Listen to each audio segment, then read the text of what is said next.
Ubisoft Massive comments about whether the importance of time and day and civilians in The Division, plus skill modifiers are revealed for the first time.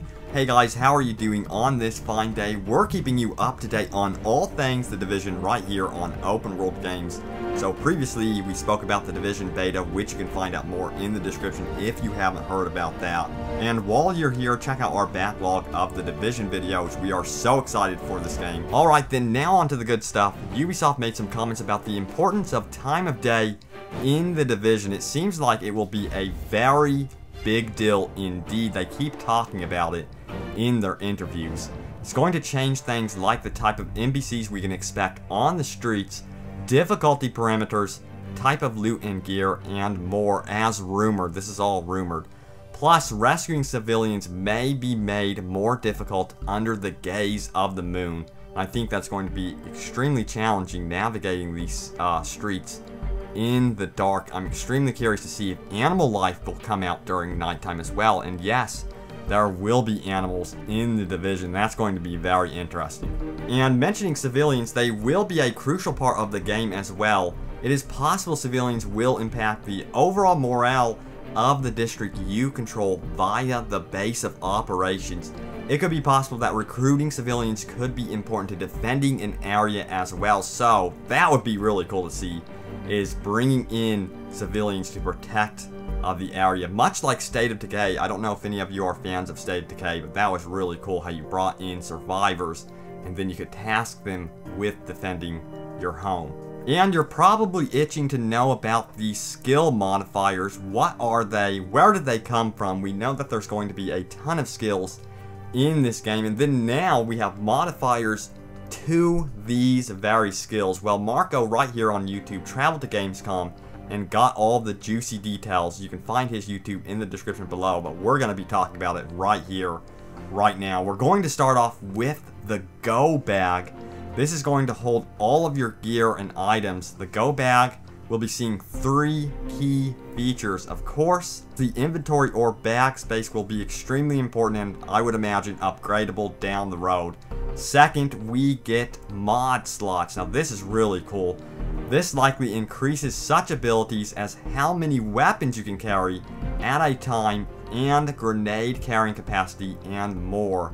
Finally, Go Bags will have unique skill buffs which increase a specific skill you have equipped, such as 10% damage to all assault rifles and more, which makes the Go Bag extremely valuable. It also appears Go Bags will be highly sought after items in their own right, much like weapons and gadgets will be so. It'd be cool to see trading Go Bags in the green zone, which is going to be our social hub.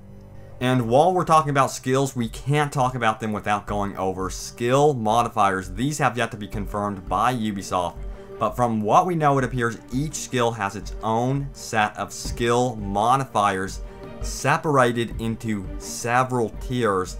The amount of tiers, of course, differ skill to skill. So first up, you select your base skill, which is going to be the vanilla version of that skill. So for example, we have seen the auto turret. You select that, and then you get the vanilla version of that auto turret, which is going to be machine gun fire. But you can attach a skill modifier to make it more flamey. So that's right, by attaching a simple skill modifier to that boring vanilla turret, it can become a fire-breathing beast on the battlefield. And the same is true of our little seeker mine buddy, which can simply explode or detonate in the air to cause massive amounts of damage behind heavily armored foes. So the variety here is huge and there's tons of potential. You could just imagine being able to have the seeker mine turn into a non-lethal weapon and become a flashbang. There's so much you will be able to do with all of your weapons. But that's not all we can do with our vanilla skills. We can add even more modifiers to them. One skill can be modified up to 3 times in 3 different categories, including changing the behavior entirely, increasing the damage or resistance of that current skill, and finally, how the skill is actually delivered on the battlefield. So we already discussed on how we could change the behavior by, making that vanilla turret turn into a fire-breathing beast. But you can add damage modifiers and finally change the way it is delivered to the battlefield. In the case of the Seeker Mine, you can actually have it detonate in the air, which is pretty awesome. So you can basically change every aspect of one particular skill in 3 different categories, which is huge for upgrading. Now, what's really interesting about skills is how they are used in the world of the Division. My guess, weather, time of day, and containment zones will play a huge role in the way you develop your skills. Will you need more light at nighttime? Will you need certain type of gas masks equipped? And so much more. And what about the cold weather? How are you going to survive that? Will there be a go bag or gear and equipment that will help you survive during the brutal cold conditions? I'm really hoping they consider adding forecasts and stuff like that to this game, because it would be cool to know about a day in advance that, hey, you need to go searching out in the world to survive the weather.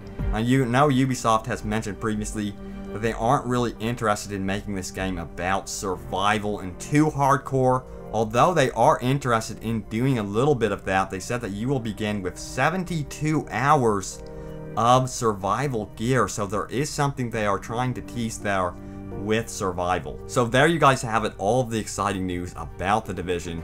It is really shaping up nicely. I'm very impressed with how they are presenting this game, and I'm excited to see more. Hopefully we see more very soon. We've got PAX Prime coming up in September, as well as the Tokyo Game Show. I think they're going to be skipping out on PAX Prime, but Tokyo Game Show, that's a different story.